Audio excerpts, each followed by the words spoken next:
I'm very conscious of the fact that I have a microphone taped to the side of my head. I don't think anyone anticipated I would have a beard, so thank you for stalling, Ed. I appreciate that while we work this out. I've promised them I will not move my head too much, so my apologies for being a little wooden. But thank you all for coming out today.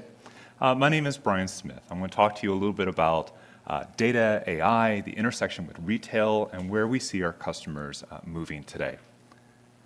I'm assuming that you're all here because you know who Databricks is, but if you're relatively new to Databricks, let me just share that we are a recognized thought leader in the data and AI space. We are a leader in both data management as well as machine learning and data science. We're the creators of technologies such as Apache Spark, MLflow, Data Lake, technologies that are changing the way businesses all over the world are leveraging their data. Some of the companies adopting us here are some of the largest and most innovative companies in the world. And in my job, focused on retail and consumer goods, I have the privilege of working with some of the logos you see up here. The retail and the consumer goods space is a space that's under incredible pressure to transform. And for a lot of the organizations you're seeing here, they're turning to Databricks as a key enabler of that transformation. Now, what's driving this transformation really are these four major stressors. Supply chain volatility, the need to get closer to customers, a drive towards more online and digital engagement, and then lastly, the need to start providing delivery and rapid fulfillment services. I want to take a little bit of time and go through each of these just to kind of set the landscape of what our customers are responding to. And so the first one I'll address is around supply chain volatility. You guys all probably recognize what we're talking about here. Coming through the pandemic, we've all experienced shelves that have been empty. If you're a retailer, you're also aware that orders that you placed over a year ago are now starting to show up. The market's moved on, and you're now trying to figure out how to unload all this inventory of good to recover some of your money. The initial thought coming into this year when we put together this particular slide was that by the end of 2022, a lot of these challenges would be behind us. And the reality is that we're expecting this to continue on through 2023. The key challenge we're having, not just with the disruptions, is our ability to anticipate and remap our organization around it. A lot of our supply chains have been crafted to be very, very lean. And in that, there was a sense of trust that if we place an order, those goods would arrive more or less on time. We didn't build the mechanisms in that we needed to see those goods leaving the factories, boarding ships, entering the ports, and then making it all the way into our distribution centers and up to the shelves. And so organizations are not able to recognize problems until they're on their front doorstep. And this is causing a big issue. Now, if you're a retailer or a consumer goods manufacturer, this causes you a lot of difficulty in delivering to your customers. To the end consumer, they're seeing this reflected in empty shelves, of going to stores that they've worked with for a number of years, the goods that they expect to be there not being there. And customers are increasingly looking for other channels and other brands to fulfill their needs when they can't find the goods that they want. And this is a good segue into the challenge around customer relationship. The reality is that customers have any number of different outlets through which they can purchase the items that they're after. The cost of acquiring customers has gone up as a result. More and more organizations are now paying attention to the notion of customer retention. But they're also recognizing that not every customer is created equal. Some will be more profitable, some will be less profitable, and we need to tailor the way we engage with them accordingly. Similarly, customers have their own expectations. They expect the organizations they spend their money with to recognize them as individuals with their own unique needs and preferences, and to tailor the engagement to that. And when that's not done, they're very likely to defect. When it is done right, though, customers are willing to spend more with customers that can personalize that engagement. This gives a lot of incentive to retail organizations to then deliver more of those tailored experiences. But quite often, these organizations are dealing with a large number of systems that create that customer experience. And it's very, very difficult to be consistent when you're juggling an industry average of 44 different customer experience systems. For customers that don't receive the service that they like, and most customers feel that there are inadequacies in almost all the brands that they shop with, again, there are a lot of options, and they're very rapidly defecting, trying out other channels to see if they can meet their needs better and receive the experiences they demand. A lot of this comes through the fact that we've been moving towards more and more online engagement. In the beginning, this was about setting up a simple e-commerce site where you could buy the same goods and services that you would find inside of a store. Increasingly, though, customers want a highly more varied experience. Customers are expecting the brands that they shop with to recognize them online and recognize where they are in their journey, in discovering products, in moving through the purchase, in receiving service after the fact. And they don't necessarily want to just come to your e-commerce site to buy from you. They want to be engaged in the places and in the means that fit into their lifestyle and their expectations. And that means that organizations are having to craft a wide range of interactions to keep their customers engaged and interacting with their brands. Brands are also expected increasingly to integrate into customer lifestyles. They're expected to deliver applications and services that allow customers to maximize the value they get from the goods that they purchase through them. They're increasingly expecting those brands to develop relationships with them in new environments, such as the metaverse, if we can ever figure out what that actually means. And so there are all these new and novel ways that customers are wanting to interact, and companies that have been around for many, many years and have been used to putting their products onto shelves into physical stores and then running simple ad campaigns on TV, radio, and in print media are now having to rapidly evolve their marketing and customer engagement practices. And then finally, customers are wanting to make their purchases and have it delivered to their front porch very, very quickly. We saw an uptick in interest in this prior to the pandemic, but with the pandemic and the lockdowns that were associated with it, more and more customers depended upon these services. Whether you placed an order online and drove to the store and someone put the groceries in the back of your car, or if the item showed up in boxes or bags at your front door, the expectation was that these capabilities would be there to allow you to have a safe interaction with the retail outlet.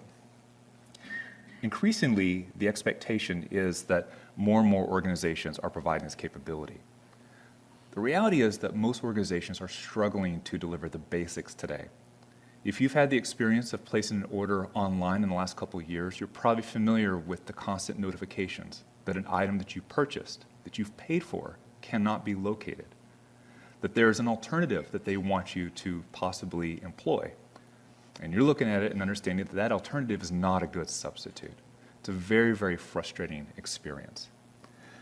A lot of organizations are also dealing with the fact that these capabilities were bootstrapped in response to the increase in demand that we saw around the pandemic. Most of them depend on a large number of manual processes, making it very, very difficult to track and improve delivery capabilities as we go to expand these even further. So what a lot of organizations have done is they've turned to third parties, third-party organizations that specialize in picking items from shelves, packaging things in bags, driving these goods out to consumers' homes for delivery. With working with these, the two big challenges that retail outlets are experiencing are that, one, these things cost money, and customers are not willing to absorb the full price of what it costs to deliver. And so organizations that maybe make 2 to 10% margin on an order are now finding they're having to absorb delivery fees that erode those margins from anywhere from 3 to 12%. Walmart, one of the biggest retailers in the world, in the early days of the pandemic, very clearly came out and stated, every single grocery order that's placed with our store is net negative profitable because of these costs. And with the further expansion and increased demand for these capabilities that we are seeing now coming out of the pandemic, retail organizations are desperately trying to figure out how to return profits back to these orders. The longer term threat, though, that a lot of these organizations are fearful of is that now there's a third party between the customer and the retailer. And this creates an opportunity for those delivery organizations to craft an experience and draw customers to them and then direct traffic where they want it to go. The fear is that these organizations become competitors here in the near term. And organizations are trying to figure out what's the right balance in terms of delivering the near-term needs to the near-term needs of our customers versus avoiding creating a new competitor just down the road. So these are the big changes that are driving a lot of transformation that we're seeing in the retail industry today. And when we talk about the innovation that the companies are bringing forward to address these, a lot of it is squarely focused on data and AI. And specifically, it's in these three areas in terms of delivering real-time insights into the supply chain and the ongoing operations, providing better demand forecasting and demand sensing, increasing their capabilities around personalization, and sharing data with their partners to deliver new experiences and, again, increase visibility. And give me 1 second. I'm going to make a little adjustment here to this display so I can actually see my slides. All right, perfect. So let me walk you through some examples of this stuff. So in terms of real time, Gusto. Are you guys familiar with Gusto? Gusto is a prepared meal service predominantly based out of the UK. Customers will want to come in and order meals to be available for them to pick up and to cook when they go home that evening when they're tired from work. The problem was that Gusto was tracking their inventory using a classic data warehouse. The data warehouse was only able to show inventory as it was 4 hours prior. This meant that customers were placing orders for meals expecting them to be delivered to their home as they're in the middle of a commute and then receiving notifications that key ingredients required for that meal were not available and that they would either have to choose a substitution and expect a delay in that item being delivered or have the order canceled outright. Gusto invested in real-time capabilities to bring this down to a 15-second interval, and it greatly increased customer satisfaction and allowed them to grow through the pandemic and beyond. Columbia. Many of you are probably very familiar with Columbia Sportswear. They also operate a series of retail outlets, predominantly based out of Japan. Very, very strong market there for them. They too were using a data warehouse, and their processes were constructed so that they could only have visibility into store inventories and store performance every 1 to 2 days. They too moved to real-time data processing, leveraging data coming from their point-of-sale system. They were able to gain visibility with about a 5-minute latency. And that sounds like, when we talk about real-time, 5 minutes sounds like a long time. But this is more than sufficient for them to then go back and start thinking about new capabilities that they can provide their customers. They can show their customers what inventory is available in specific locations, so they could then go to a specific outlet and know that they could try a certain item before they make a purchase. It's also allowing them to bring forward additional omni-channel capabilities that are expanding their reach to their customer base. And then there's Coles out of Australia, large grocery chain. It would typically take them about 3 days to understand the movement of goods from their suppliers into their warehouses, out to the stores, and so forth. They moved to real-time processing and were able to get this down to 3 hours. That gave them ample time to recognize shortages in products in particular locations and to shift product between stores in order to continue to meet their customers' needs. Their investment in this predates the pandemic, but during the pandemic, when many, many goods were in short supply, this became absolutely critical. And coming through that situation, they actually were able to grow and expand their share of market, specifically because of these capabilities. So real-time is very, very transformative to the way that we work. On the topic of demand forecasting and demand sensing, I'd call to your attention Starbucks. Everyone's familiar with Starbucks, the global coffee chain. The biggest component they have after product and real estate costs is labor. And so you don't want to overstaff, but you don't want to understaff and have people queued up waiting for that drink while they're trying to go on their way to work or tackle some other part of their day. So they do large-scale forecasting where they estimate on an hourly basis the demand for specific categories of products in their stores. Those categories relate back to skill sets that they need to make sure they have on hand. I need one barista, I need two baristas, I need someone who knows how to work the ovens, and so on and so forth. They use this to schedule their employees and ensure that when you walk into the store, the people are there to service your needs without them over-investing in that labor cost. Sam's Club. I don't know if you guys know Sam's Club, but you know Walmart. Sam's Club is the wholesaler subsidiary of Walmart, predominantly based out of North America. They struggled with fresh good production. How many loaves of bread to bake? How many pizzas to make? How many chickens to roast on a daily basis? They needed to generate close to 1 million item and store level forecasts every single day, leveraging the latest point of sale data to inform their staff what to produce for that day. Their previous process took about 7 hours to produce that, which meant you really couldn't use yesterday's data. You had to go further back. They were able to move up into the cloud and to scale this, leveraging cloud resources, so it now takes them 40 minutes, and they run this twice a day. One at 4 a.m. in the morning to ensure the first shift knows what to produce, and as they absorb information and feedback from the stores throughout the day, they do it again just prior to the second shift to decide what to make in the afternoon. While they have this great capability, it actually saved them $900,000 in infrastructure costs, and that's just on the IT side. On the business side, they were able to recover $100 million per year in terms of waste reduction and revenue recovery. This has been hugely impactful for their business, and they're continuing to expand this. We then have H&M. If you've got a teenager in the house, you know about H&M. I don't think any of us are necessarily wearing their products, but my kids do. So they are constantly responding to rapidly emerging and then rapidly disappearing trends in the youth market, trying to ensure that the goods that people want will be there in store, but they don't overproduce so that when that trend fades away, they have inventory they have to dump somewhere. They leverage all kinds of information, the classic information that's coming from their store point of sales, but also social media to sense how these trends are shifting and to understand the localized variations in the trends so they can know what to produce and where to put it in order to meet demand without revenue loss and waste.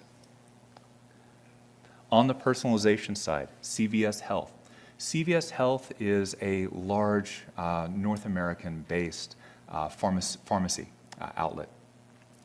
Their goal is to build better connections with their customer. And if you're familiar with them from a few years back, you probably remember on the late night talk shows that CVS's customer experience capabilities were usually used as a punchline in jokes. It was pretty bad.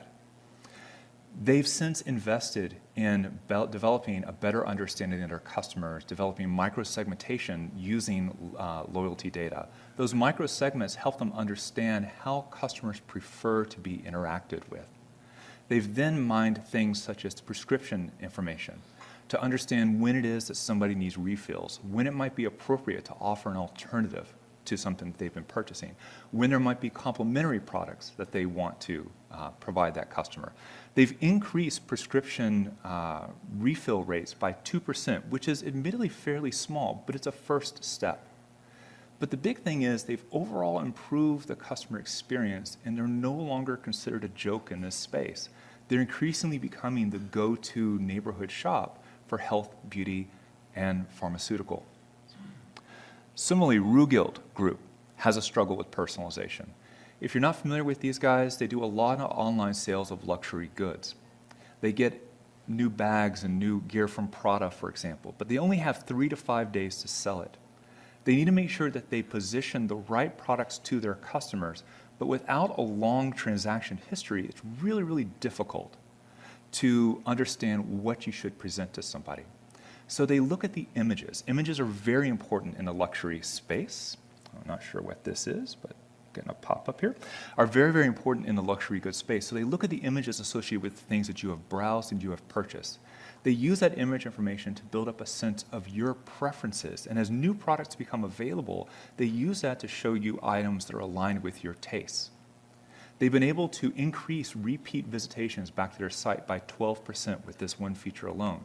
And they've increased conversions by 5% with this novel innovation. And then lastly, we have Grab. We mentioned before the notion that third-party logistics companies could start to become competitors to retailers, this is a really clear example of this. They've taken information that they've gleaned from their customers, purchasing food through their network application, and they've used that to make recommendations for new restaurants and new food items that customers might have an interest in. They are becoming the focal point for customer activity, and it's allowing them to attract more and more businesses into their network. So really interesting, novel way of using personalization with a big impact on their business long term. And my clicker has stopped. Is that what that was? Okay, perfect.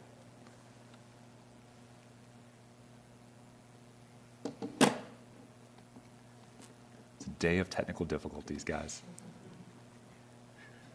No problem. Okay, whoops. All right, we're back. Cool. So if you've been keeping score, I said there were 4 areas that organizations were investing in terms of data and AI. We touched on real-time insights, forecasting, personalization. And the one that I haven't shared any stories around is data sharing and collaboration. Increasingly, we're seeing more and more organizations enter into new retail partnerships and long-standing relationships between retail outlets and their suppliers looking for more rapid exchange of information to enable the interactions. The reason we don't have a lot of stories to share right now is you probably guessed, every one of the stories that we shared earlier involves Databricks in a significant capacity. And we just released the capabilities that we want to talk about in this space under the names Delta Sharing and Unity Catalog. What this does is it greatly simplifies an organization's ability to exchange large volumes of data at a very, very fast rate between enterprises. The Unity Catalog provides a security layer that allows you to then very carefully to govern who can see what. Whereas in the past, we would FTP large files to somebody and then hope that they would manage it appropriately, we now retain control over that data through this new protocol. So more to come in this space. I'm hoping in the next few months we'll have some phenomenal customer stories to share with you, but we're seeing a huge uptick in interest in customers that are needing to get point-of-sale data and other information back to their suppliers. And this is being seen as a key transformative innovator or enabler inside this space. All right, so as we mentioned, the stories that we've shared here, in every single one of those, Databricks is a key enabler, whether it's our real-time data processing capabilities, our support for traditional data analysis, as well as our ability to deliver data science workloads, whether it's our unified security and data governance capabilities, or simply our ability to deliver high-performance, cost-effective, scalable data processing in the cloud in a consistent manner across the major cloud providers. A lot of companies are looking for us to help create a foundation for their data and AI innovation. But I don't want to leave you with the impression that if you just buy Databricks, magic's going to happen. That's not the reality of it, right? The reality is far more complex. And I'd like to share 2 more stories with you that I think illustrate this point. And as we think about our company's own investments in data and AI, these are things that we really want to make sure we have front and center. I'm going to start with John Deere. I don't know how knowledgeable folks outside of North America and maybe Europe are about John Deere, but if you've seen the big green tractors, that's what they're very famous for. They're a 180-year-old company. It's been around since the beginning of the Industrial Revolution, very, very long time. They are now recognized these days as an AI innovator. And just a few years back, if you had said that, people would have scoffed at the idea. But the reality is that they are now delivering autonomous farming machinery to farmers. They are putting computer vision-enabled capabilities on those devices to control when fertilizer and pesticide is being applied, and it's having a huge impact on agriculture and the markets that they serve. Now, one of the great quotes as they were kind of getting recognition for this last year was from one of their leaders saying, "We didn't go from no tech to autonomous vehicles overnight." And in fact, this is actually a 30-year journey that they were on. It started in the 1990s when they recognized that GPS capabilities could be used to help farmers analyze how they were working the fields. They would collect the data, farmers would take a flash drive off their device, plug it into the computer at night, and they would receive feedback on their work. They realized that that was not a very good, effective way of exchanging information. So they started bringing radio and cellular capabilities to these machines. That allowed them to transmit information in real time and receive real-time feedback. It also enabled bidirectional interactions, where farmers could be alerted in real time, and even the steering could be nudged to put the farmer back on course and give them incremental improvements in their productivity out in the field. Since then, they've made major investments in acquiring additional companies, restructuring their internal production lines, hiring hundreds of data scientists, partnering with universities to bring more capabilities in, and they've since moved towards these higher level machines with a lot more in the works coming from here. They've radically transformed their business, but it was a slow, incremental process, starting with the things that were foundational, that they understood in their business at the time, and as they had successes, then examining where next to go with it until they had a more complete picture of where it could eventually lead. I want to tell a different story, and this one's not quite as rosy, I think, as the one with John Deere. Walmart. Walmart, of course, everybody knows, is the world's largest retailer. They really became big and a market leader in the 1990s by driving costs out of their supply chain while allowing customers access to a large assortment of goods. And this success actually was a crippling agent to them as the internet began to emerge. We call this the innovator's dilemma, that once you have high success executing one particular way, it's very, very difficult to leave that behind and execute differently. This creates an opportunity for your competitors to recognize another way to engage and to disrupt you. And this is exactly what happened with the emergence of Amazon. Amazon came up, and eventually at about 2015, its market capital actually exceeded that of Walmart. This was staggering for a lot of the folks that were there. So in 2014, the board of directors sought a new CEO and gave that CEO a mandate of leaning into the future, of bringing forward more advanced capabilities. And when you read a lot of the interviews from Doug McMillon, who was that CEO, you hear a lot about the tension between the classic way that Walmart has worked and the new way it needed to work. To address this, he brought in people from Silicon Valley, people that were steeped in technology and AI, and challenged his leadership to look at problems in new and novel ways. He built experimental stores where new ideas were piloted, often in partnership with companies that had advanced expertise in AI and robotics. It was a lot of heavy investment to find those breakthrough capabilities that would allow Walmart to move into this future that Amazon was actually blazing ahead of them. Now, Walmart today is in a very, very different place. It was a lot of internal struggle, but a lot of these investments that were made really started coming forward in the pandemic, and Walmart found itself in a position to grow rapidly based on these investments. But this isn't a story where it was a small incremental change and just kind of built.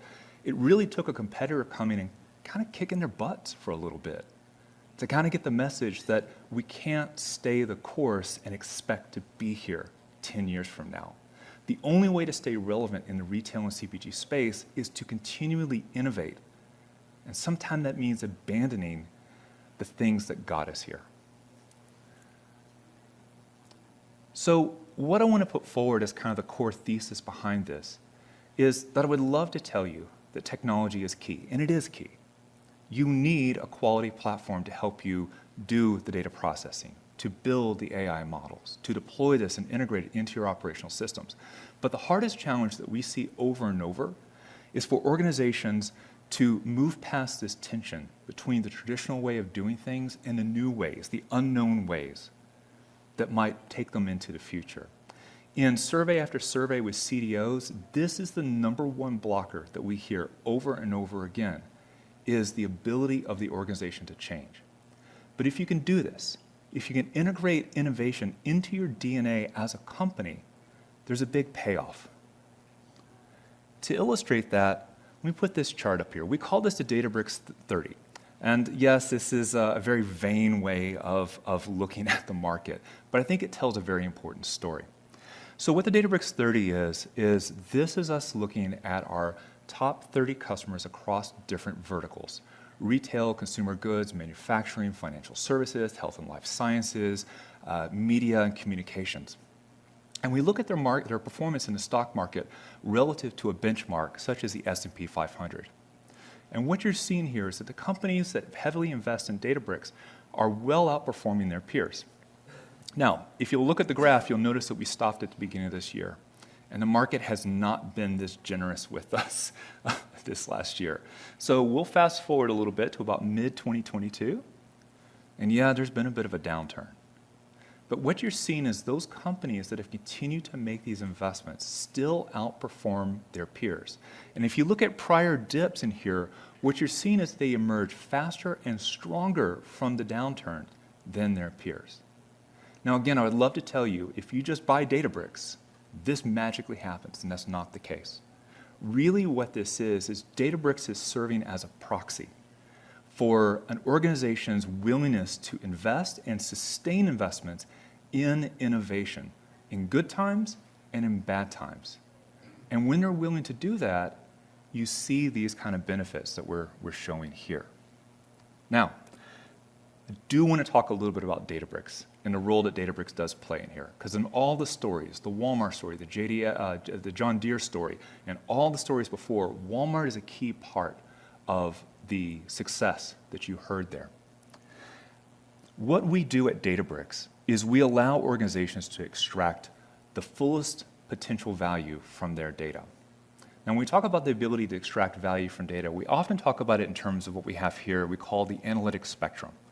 The idea is that as you go from left to right, you're asking more and more sophisticated questions of your data, and you're using it in more and more sophisticated ways.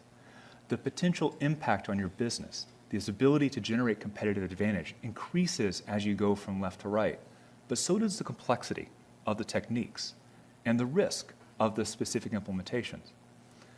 Most organizations want to start from the left and move up this curve to, again, extract the full benefits of it. But the reality is that for many, many years, most organizations have been in this space that we've highlighted here in orange.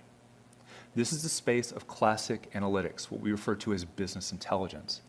And to enable business intelligence, we often implement a system called a data warehouse. The right-hand side of this, the side that we've highlighted in blue, this is more the domain of data science. This is where you see machine learning. This is where the conversation about AI starts to emerge. And when this first started to become part of the mainstream conversation, let's say around 2012, 2013, with the emergence of big data and then the term data science, we started putting forward the idea of a different system to house our data, a different system that allowed different types of analysts to do different types of work. The problem with this is that it's the same data for the most part. That sales information that I use to analyze or examine store performance last week or last month is the same data I use as an input into my forecasts. It's the same data I use to generate product recommendations to my customers. By having it in two different systems, I actually create a barrier to transitioning from the use cases on the left to the use cases on the right. But for a long time, this was the only way we could get this work done. And so organizations were stuck with implementing what we used to call a logical data warehouse, where we'd have a classic relational data warehouse, I can't speak all of a sudden, on the left, and a data lake on the right. We would spend a lot of time replicating those same information assets between the two. And this created a lot of low value add work and inconsistencies in the data that we were seeing. This data, though, highly valuable to our organization, it needs to be secured. But because we have two different platforms with different ways of looking at information security and governance, we have incompatible, inconsistent means of securing that information, creating risk. And then lastly, for our analysts, if you were a business analyst, you're over there on the left. If you're a data scientist, you're on the right. But nobody just jumps into the analytic spectrum at one specific point. You typically start working with your data from left to right, which means that when you want to move from your BI use cases to your data science use cases, you now have this barrier. Not just a physical barrier in where the data resides, but a whole different set of skills that you have to have, tools that you use, languages that you employ to work on one side versus the other. And this is where our notion of the lake house comes in. Our vision is to marry these two concepts into one single unified platform, to put one layer of governance and security on top of that data, and to be able to enable the business intelligence workloads as well as the data science workloads, including the real time, with one consistent set of capabilities. And that's what we've delivered with the Databricks platform. Now, that said, the Databricks platform is a platform. There we go, finally get it to turn. And so it does a very specific chunk of the work that you need to do to be successful with data and AI. So to give you the full range of capabilities, we partner with a wide range of technical partners to give you the full set of tools that you need to build the solutions specific to your environment. We also partner with many consulting and services organizations where we work with their consultants to ensure that they understand how to use the tools inside this ecosystem to effectively deliver a lot of the use cases that our customers are exploring. We also invest very heavily in customer enablement.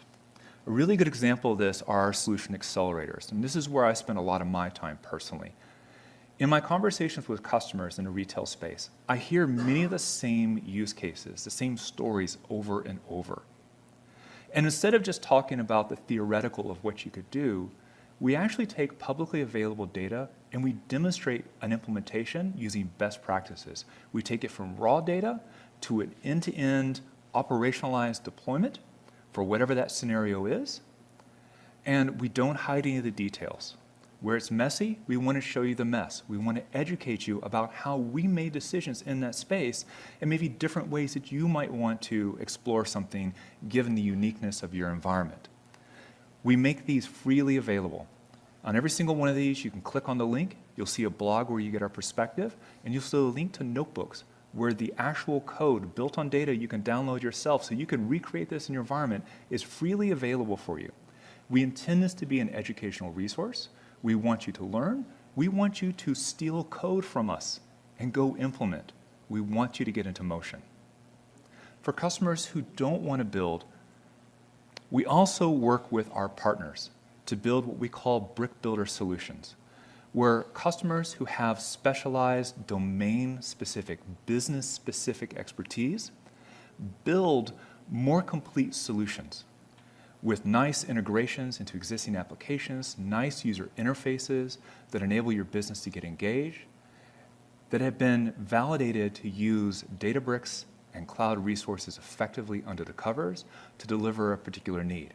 You'll see examples in here around customer 360s and CDP platforms. You'll see things around demand sensing and large volume data forecasting, demand forecasting. You'll see many other capabilities that, again, fit to the large range of use cases our customers are demanding. And this list is growing. When I put this together a few weeks ago, it was about half of this, and I had to update it last night to show this. More and more is coming as our partners recognize that our customers are seeing this as a great accelerator for their own data and AI journey. So with that, I'd like to invite you to go out to this website, learn more about how we're helping customers transform their businesses and innovate around data and AI, and I encourage you to talk to the Databricks employees that are here about your own journey, where it is that you're trying to go and how we could help. And so with that, I'll say thank you, and we'll open it up to questions.